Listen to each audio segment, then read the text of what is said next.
Well, we're back right here on Hala Kuwait, and we have with us right now Mariam Alsaif, and Mariam is a dive master, and as you saw from that video, very experienced in this field.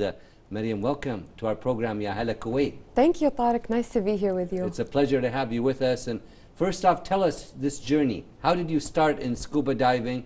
When did you begin? And what does it mean to become a dive master? It's, I'm sure, a long process that you've been through. Yes, so I started scuba diving about 7 to 8 years ago now. I got my dive license in Australia. I was backpacking around. I ended up at the Great Barrier. Wow. And I said, let me just go try it, see if I enjoy it. Got my license, came back to Kuwait. And I just noticed that every time I'd go on holidays, I'd take my annual leave, I'd leave Kuwait, all my trips revolved around diving.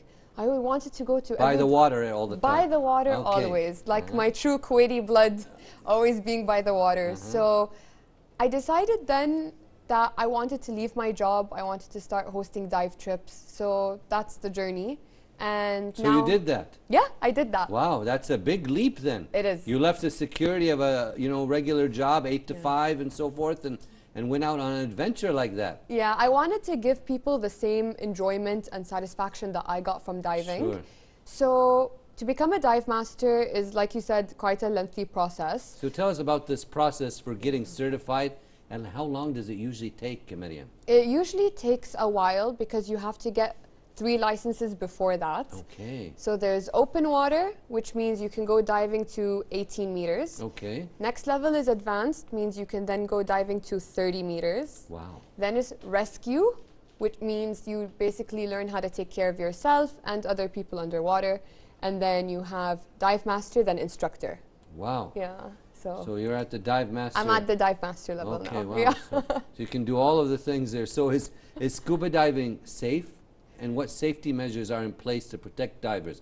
Especially now, it's not like going down a few meters. You just said 18, 30, and beyond. I mean, that's, first of all, I'm sure a lot of the audience there maybe are a bit scary of that. It's a bit nerve-wracking. It's intimidating, for sure. It can be for a lot of people. Tell us how you can get over that, too, and tell us more for our audience. Yeah, so basically, how it is you have a lot of safety measures that are put in place. You have a lot of equipment on you, and there's always maintenance on that equipment. So you know that no matter what, you go down, for the most part, your gear is going to be well maintained. You also always dive with a buddy. That's like another safety measure. Huh? Yeah, so you always have another person with you, and you always do checks on each other. So you always make sure that, is this working on you? It's working on me. Now, is this part working? So you do the whole safety check together. It's kind of like a bonding experience, like if you will. The buddy system, they call it, huh? Exactly.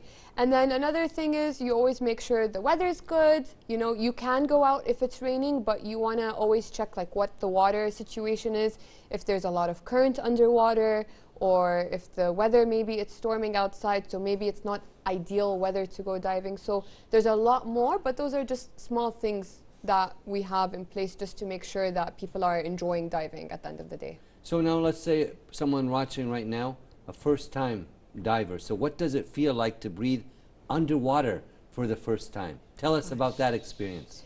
It's honestly unlike anything you'll ever experience. I mean, as mammals, we're not supposed to, for some people, I've had that happen where you go underwater and you think, oh my gosh, I should not be diving. I should not be able to breathe underwater. It's not our mammalian response. But it just takes a few seconds until you realize I have equipment, I have air in my tank, I can breathe, I'm fine. And it's kind of like a feeling of being in space also.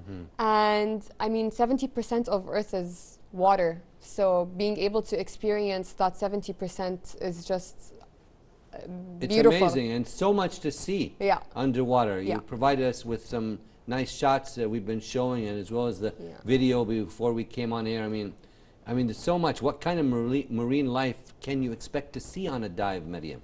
Well, there's different things. So I love seeing turtles. Yeah. So many different kinds of fish. Wow. In Kuwait as well. All different kind of colors too. Yeah, huh? so many colors. I remember the first time I saw like a clownfish, like Nemo. You know, we all watched Finding Nemo. When you see it, you're like, oh my gosh, this beautiful, home that it lives in. It's anemone.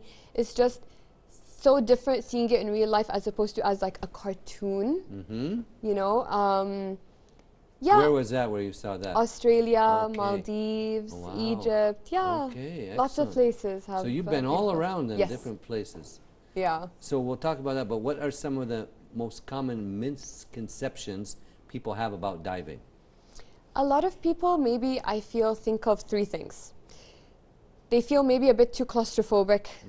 They think it's feels restrictive, but actually I know a lot of people personally who do dive and who have these claustrophobic tendencies, and when they dive, it actually is the opposite for them. They just feel like the water is very vast, very open, so it actually eases that feeling for them. And then another thing is they're scared of the unknown because water is deep. When you go swimming, you don't see the bottom, you don't know what's there. But when you're diving, you're at the bottom, so you can see exactly everything that is around you that at the surface you imagined is that big bad monster.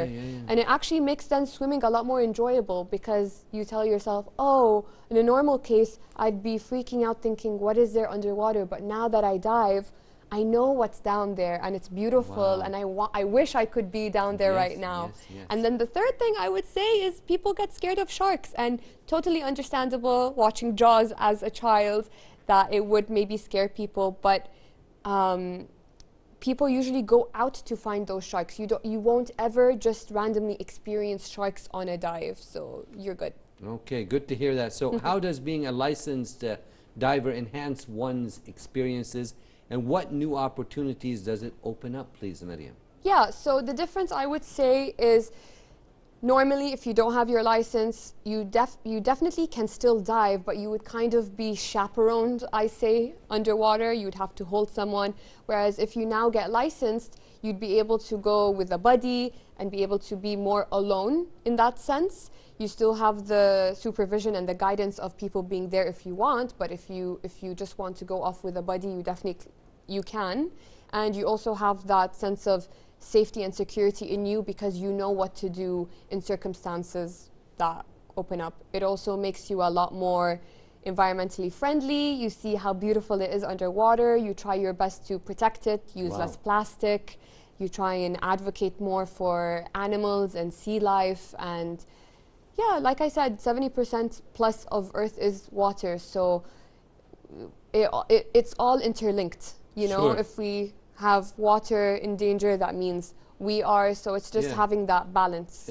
That's what I think what you just said. Having balance in everything is a key to having a nice and good life for everyone. And tell us, Mariam, earlier you said you were diving in Australia, Egypt. Tell us where the places you've been diving and some of the things you just said about Nemo and things like that. Well, tell us a little bit about that. I know we could spend a long time talking about that. Kind of summarize it, please. Yeah, so this year I do a lot of free diving, which means you basically go down without anything, just your tank. So I've seen orcas, I've seen tiger sharks, lots of beautiful fish, so much more to see, of course. Yeah, so many things to see and to talk about. So what advice would you give to someone who is interested in getting their dive license but might feel hesitant or unsure about it? I would definitely say do it. The more you think about it, the harder it is. You start getting in your head. Just do it and know that it's going to change the rest of your life. We are always traveling. There's so many countries we go to. So now we have more opportunities that now we can dive in those locations. So definitely I would say just do it.